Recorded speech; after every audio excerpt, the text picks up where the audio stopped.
E aí, pessoal, tranquilo? Aqui é a questão 76 do Barro Branco de 2019 e ela fala o seguinte: na ilustração a seguir, encontra-se um ectoparasita humano e uma forma de seu desenvolvimento, que infesta a região do couro cabeludo. Esses animais parasitas pertencem ao grupo dos. Ora, é só se lembrar de quando você era pequeno, né? Aqui, ó, couro cabeludo e tal. Aí você olha esse negocinho aqui e fala, puta, acho que eu lembro, né? Tá, piolho, não, na verdade é piolho. Aí você lembra que piolho é inseto, né? Constando aqui na alternativa C. Não pode ser crustáceo, nem aracnídeo, nem carrapato e nem ácaro, né?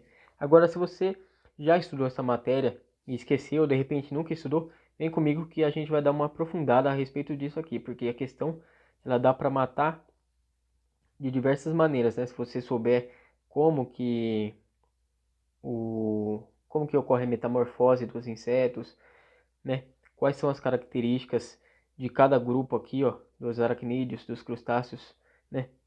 Enfim, a gente vai dar uma aprofundada agora aqui. Agora, perceba que quando a gente estuda os animais, a gente vai estudar sobretudo os filos, certo? Lembra que é aquela ordem, né? Reino, filo, classe, ordem, família, gênero e espécie, né? Agora, como que você vai decorar essa ordem aqui, né? Tem sempre um macetinho, né? Uma musiquinha. Aqui, ó. Raio forte caiu ontem e fez grande estrago, né? Raio forte caiu ontem e fez grande estrago. Beleza, mas isso aqui não está pedindo a questão. A gente vai ver os filhos especificamente aqui dos artrópodes, certo? Aqui, ó. Porífero, quinidário, plateuminto, neoplateuminto, molusco, anelídeo, artrópodes, equinoderma e cordados, certo? Agora, especificamente dos artrópodes, o que a gente tem? Do grego artros e podos, né? Ou seja, são aqueles carinhas que têm os pés articulados, tranquilo? Dentre eles, a gente tem o que? Os crustáceos, os insetos, os aracnídeos, os quilópodos e os diplópodos, certo? Só os insetos que têm esse processo de metamorfose aqui dentro desse grupo todo aqui, tá bom?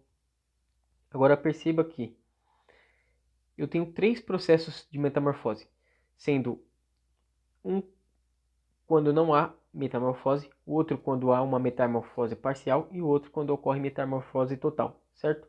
Agora, opa, se liga, o inseto ametábulo é aquele que não sofre metamorfose, certo? Ele vai do ovo direto para o estágio jovem, passa produto na mesma condição corporal, vamos dizer assim, certo? Aqui temos o exemplo da traça, ok? Exemplo típico aqui, ó. O ovo e o jovem é a mesma coisa que o adulto, certo? Não passando por nenhum estágio intermediário. Agora, o animal hemimetábulo, ou seja, aquele que sofre uma metamorfose parcial, ele vai ter quais fases? O ovo, a ninfa e o adulto. Então, perceba que tem um intermediário aqui entre o ovo e o adulto, diferente do ametábulo, né? Que o jovem é a mesma coisa que o adulto, não tem um intermediário. Aqui eu tenho o próprio exemplo do piolho, né? Mas a barata, a cigarra tem esse tipo aqui de metamorfose. Perceba aqui, eu tenho o ovo, né? Ou a lêndia, que a questão fala lá, né? Aqui, ó. Tananã, as lêndias são seus ovos. Tenho o ovo que vai transformar-se em ninfa, certo? Conhecida também como larva. E vai se transformar depois de uns dias em piolho adulto, certo? Vai se desenvolver aí. Agora perceba que a gente tem um caso de metamorfose total, certo? Quando há dois intermediários aqui entre o adulto e o ovo, certo? Um deles já conhecido anteriormente, a ninfa, certo? Aqui ó, a larva. E o outro vai ser a pupa, né? Dentre esses animais aí a gente tem borboleta, vespa, mosca e outros, certo? Aqui tem um exemplo, uma imagem para demonstrar que o ovo vai originar uma larva, que vai originar uma pupa, que depois vai evoluir para virar adulto, certo? Então a gente tem duas etapas intermediárias aí entre o adulto e o ovo, tranquilo? Agora, perceba que a gente pode diferenciar esse desenho aqui e conseguir tentar achar qual desses animais aqui pode se enquadrar no exercício, né? Perceba que se eu dar um zoom aqui, ó, eu vou encontrar meio que três partes do corpo, certo?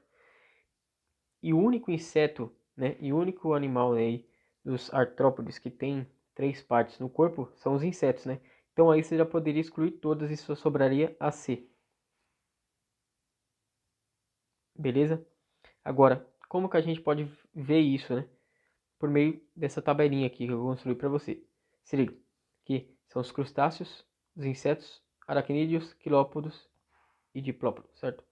Ó, o corpo do crustáceo, ele é feito o quê? De cefalotórax e o abdômen, ou seja, é a cabeça junto com o tórax, que vai formar o cefalotórax, mais o abdômen, tranquilo?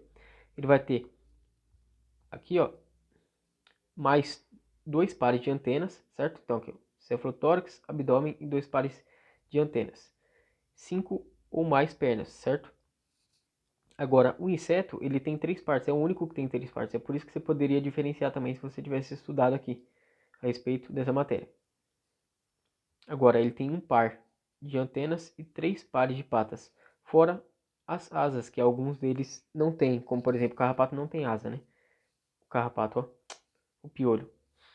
Aqui eu desenhei o piolho, bonitinho, com cabeça, tórax e abdômen, certo? Ou seja, tem três partes constituindo o seu corpo, com a anteninha ali, com um par de antenas ali em cima, e com os três pares de pata, tranquilo? Agora, os aracnídeos, eles têm também, assim como os crustáceos, cefalotórax e abdômen, mas não tem nenhuma antena e tem quatro pares de patas, certo? Ou seja, oito patas.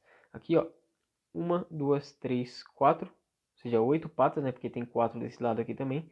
Temos aqui o cefalotórax nessa região aqui, certo? Que é a cabeça misturada com o tórax e o abdômen, tranquilo?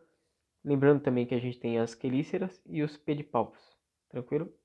E o pedipalpo e a quelícera, né? Porque é uma só, uma unidade de cada uma aqui, ó, um par de quelíceras e um par de palpos, tranquilo? Agora, os quilópodos e os diplópodos são basicamente iguais, né? Eles têm aliás, eles têm uma cabeça junto a um corpo, certo? Um par de antenas só. O que muda entre eles é o quê? Quantas patas por segmento nos seus corpos tem, né? Perceba que os quilópodos eles têm um par a cada segmentozinho. Perceba aqui, ó. Agora, os diplópodos eles possuem dois pares, ó. Perceba aqui, ó. Um, dois, um, dois, um, dois, um, dois. Entendeu? Essa é basicamente a maior diferença entre eles, porque a estrutura do corpo é a mesma e a quantidade de antenas também é a mesma. Tranquilo? Então,